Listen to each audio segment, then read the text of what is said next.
So I want to talk about the consumer revolution, a few general observations about money and what people spend, how people consume things. Our identities are to a large extent formed by what we buy. You've heard you are what you eat. Well, I'd say you actually are what you buy. In America, buying and consumption gives you an identity. Let me give you one example. We've talked about this in class already, but let's think about this again. Think about the way you dress. The clothes you wear telegraph to the world something about who you are, your personality, what you care about, what kind of work you do, something about yourself. The clothes you wear is an act of your own choosing. You are, in some sense, participating in purchasing an identity for the public to see.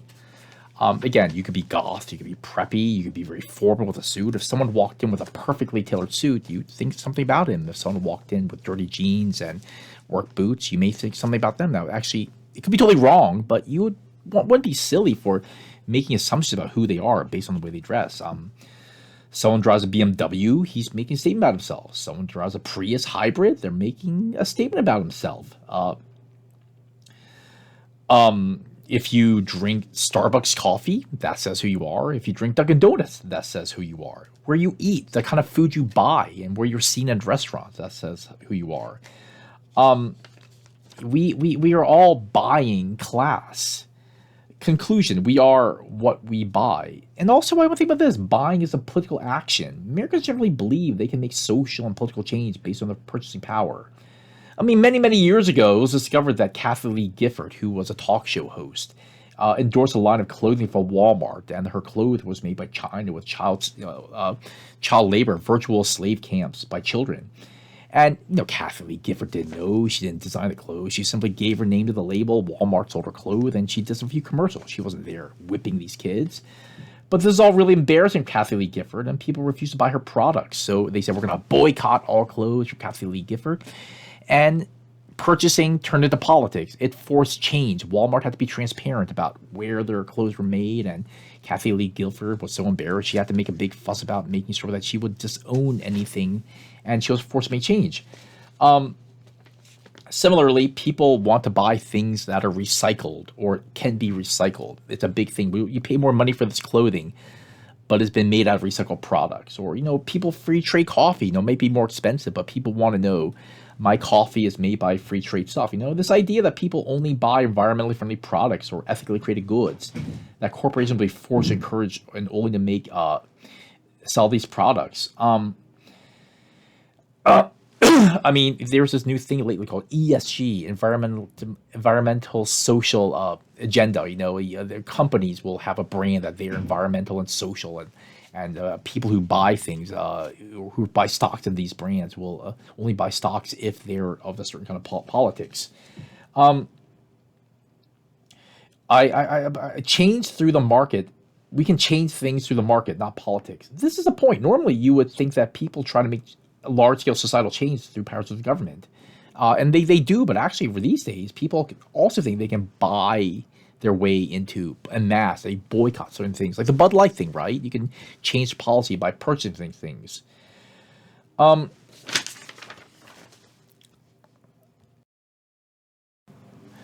This idea that you can actually create an identity by what you buy, and the idea that you can actually change politics by what you buy, Americans experienced these two principles in the middle of the 1700s. The first, in a simple way, was simply that was not true before. Americans can be defined by what they buy. This was not the case in Europe until they came to America. They create an identity by what they purchase. And second, they try to change religious policies through the consumer habits. This is what you might call a consumer revolution or market revolution. And this revolution was instrumental in the American Revolution. So in other words, without the consumer revolution, there would have been no American Revolution. And earlier, I want to make this claim later on, but without the Great Awakening, there would have been no American Revolution. Without the Enlightenment, there would have been no American Revolution. All these things have to happen together. All the bells have to ring at the same time for there to be an American Revolution. Americans changed radically between the years 1740 and 1770. Before 1740, I would say 1600 to 1740, Americans had very little by way of manufactured goods. They didn't really have much to buy. You had a lot of money maybe, but they had nothing to buy. And most people didn't have that much money, so they had nothing to buy. People's material lives between the years of 1600 to 1740 were actually quite simple. Except for the rich, their clothes were homemade. The fabric is what we call homespun, which means just like what it sounds. It was spun from home. It was cotton or wool or linen. The fabric was coarse and the tailoring was crude. They ate out of clay bowls and wooden spoons and pewter, and if you were well off, you had a table. Most people didn't. Often people had no chairs or they ate on the floor. If you had a chair, you're rich or richer than your neighbor, and you ate food sitting in your chair. There was almost no decoration on the wall. Very little was manufactured in America. Everything was probably homemade. Even the floor it was homemade. Your walls were homemade. Your houses were often homemade, or at least made by your neighbor. It was hard to buy anything. And even if you had money, the only thing you would buy was imported from England and then transported across American land. So transported across the ocean, then transported by carriage, horse-drawn or oxen-drawn wagon into the interior of the land where there was almost no roads. The roads were really unreliable. And so most people, by the way, had very few clothing, possibly one and a spare, a winter clothing and a hot clothing. And you save the good one for a special occasion, one everyday set and one special set. And not a lot in terms of possession. So Americans didn't have much money to buy anything. And frankly, if you had money, there wasn't much to buy anyway, unless you were going to get it from Europe. Most Americans were farmers. And there were very few plantations, most what we call yeoman farmers, meaning, you had one or two slaves or one or two servants at most. And most farms were small. They were like something in between a big plantation and a home garden, close to the home garden. Very few people like Thomas Jefferson were around with big plantations. They were exception of the rule. And most were small, and most people rarely traveled beyond their towns. They lived really isolated lives, and they were generally self-sufficient, and there was a sense of independence. What they needed, they could get from their neighbors, and so they had very few needs. The lives were basic, but that was all about to change. Starting in the 1690s, the British economy increased at an incredible rate. The Industrial Revolution was still underway. There were no large-scale factories yet, but a small manufacturing business was churning out an enormous quantity of goods: clothing, ceramics, glassware, pewter, cutlery. This was not an industrial revolution. You might call it a productivity revolution. These things transformed everyday life. In other words, they're just making more stuff and making it cheaper. And Americans wanted in on this. Almost all Americans of all classes and all regions wanted to start buying things. If you were too poor, British merchants could easily offer credit. It was not just the rich. Well, what did they buy anyway?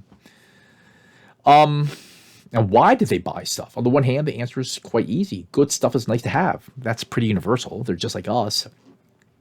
But it was more than that. Advertisement and identity.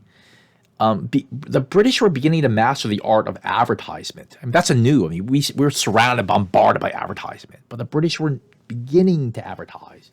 For the first time, in America, we see the beginning of stores with what we call bay windows. And new manufactured goods were now on display for passersby to see. You ever go window shopping in the mall or in the store? We'll pass by, there's a big window and there are mannequins or things in the store and the windows, and you say, I want to buy that. That's new. That wasn't always the case. In fact, that was never the case. In fact, you had to go in the store with something specific to buy. With advertisement, with windows in front of stores, now it sounds very obvious to us, but you walk by the store and you think, ooh, I want to buy that. It's advertised to you. Before, people bought out of need. You had to buy something. Now people buy out of want. For example, you're a farmer and your shovel broke. You need a shovel. So what do? You go to the hardware store and you buy a shovel, because that's what you do. You don't have to advertise a shovel. You need a shovel, you buy one.